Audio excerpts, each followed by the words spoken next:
सजगता और महान व्यक्तित्व की प्रतिमूर्ति माननीय अध्यक्ष महोदय, आदरणीय अध्यापकगण व सभी श्रोतागण, आप सभी को मेरा नमस्कार व नव वर्ष की हार्दिक शुभकामनाएं। मैं किरण कन्या गुरुकुल वरिष्ठ माध्यमिक विद्यालय की छात्रा आज आप सबके समक्ष महिला सशक्तिकरण व महिला आरक्षण के ऊपर अपने विचार व्यक्त करना चाहती हूँ और मुझे ये आशा ही नहीं बल्कि पूरा विश्वास है कि आप मेरी बातों को ध्यानपूर्वक सुनेंगे और मेरा हौसला बढ़ाएंगे। नई नीतियां बनती गई, नए अधिकार मिलते गए, नई नीतियां बनती गई, नए अधिकार मिलते गए, नारी के जीवन पथ पर रंग बिरंगे फूल खिलते गए। उन रंग बिरंगे फूलों में कांटे अभी भी शेष थे और नारी सशक्तिकरण के दाव मात्र कंकाल और अवशेष थे। नारी सशक्तिकरण के दाव मात्र कंकाल और अवशेष थे। संघर्ष का एक लंबा सफर तय करने के बाद भी दूर है मंजिल नारी की। संघर्ष का एक लंबा सफर तय करने के बाद भी दूर है मंजिल नारी की। आज भी हमारे देश में महिला दिवस मनाए जाते हैं, प्रण किए जाते हैं, वायदे किए जाते हैं महिला के आरक्षण के, महिलाओं के सम्मान के। लेकिन मैं आप सबसे पूछना चाहती हूँ कि क्या मात्र 33% आरक्षण देकर महिला सशक्तिकरण संभव है? जी नहीं, कदापि नहीं, क्योंकि आज इस देश की महिलाएं धरती की गहराइयों से आसमान की ऊंचाइयों तक पहुंच चुकी हैं। अरे विडंबना देखिए, धरती की गहराइयों से आसमान की ऊंचाइयों तक पहुंचने वाली कल्पना चावला के उस देश में आज एक नारी घर की दहलीज लांघने में भी डरती है, झिझकती है। आज नारी को डर लगता है उसके ऊपर घात लगाए बैठे रावण और दुशासन से। आज एक नारी को डर लगता है उसकी इज्जत पर सवाल उठाने वाले इन धर्म के ठेकेदारों से। आज उसे डर लगता है जुए की बाजी पर उसका सौदा करने वाले धर्मराजों से। मैं आप सबसे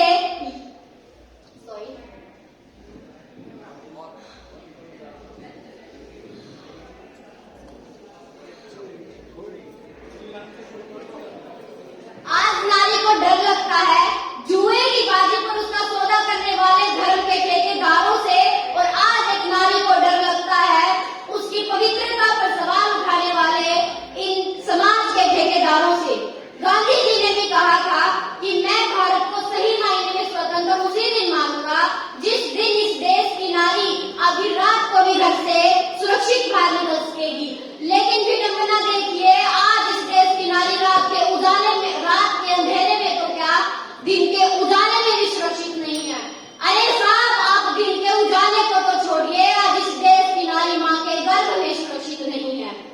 न शिक्षा, न राजनीति, न नौकरी के संदर्भ में नारी को यदि आरक्षण दो तो दो माँ के गर्भ में। जो लोग 33% आरक्षण देकर महिला सशक्तिकरण का सपना देखते हैं ना, मैं उन लोगों को ये बात बताना चाहती हूँ कि इस देश की नारी आरक्षण से पहले माँ के गर्भ से जन्म लेने का अधिकार मांगती है, इज्जत और सम्मान से जीने का हक मांगती है और अपने सपनों को हकीकत में बदलने का एक मौका मांगती है। और यदि ऐसा हो गया तो महिलाओं के लिए 33% आरक्षण की जरूरत ही नहीं रह जाएगी, क्योंकि इस देश की नारियों में, इस देश की बेटी में इतनी क्षमता, इतनी काबिलियत, इतनी ताकत है कि उसे अपने सपनों को हकीकत में बदलने के लिए किसी आरक्षण रूपी बैसाखी का सहारा नहीं चाहिए। परिंदों को तालीम नहीं दी जाती उड़ानों की, वो खुद ही छू लेते हैं ऊंचाइयां आसमानों की। जिस दिन इस देश की नारी एकजुट होकर अपनी एकता को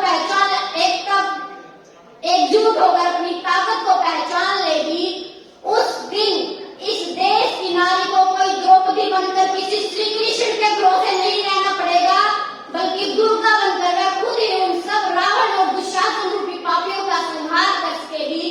और इस देश की बेटी निरंतर मेहनत और निरंतर प्रगति करते हुए उन सभी से केवल यही कहना चाहती है कि ये सीढ़ियां उन्हें मुबारक जिन्हें छत तक जाना है, ये सीढ़ियां उन्हें मुबारक जिन्हें छत तक जाना है। हम तो आसमां की आरज़ू रखते हैं, हमें तो अपना रास्ता खुद ही बनाना है। हम तो आसमां की आरज़ू रखते हैं, हमें तो अपना रास्ता खुद ही बनाना है।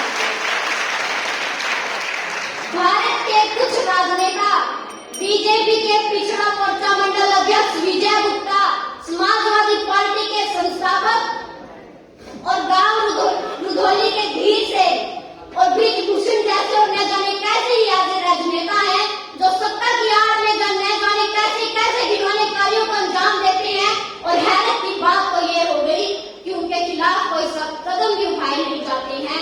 मैं हमारी सरकार से और सभी बेटियों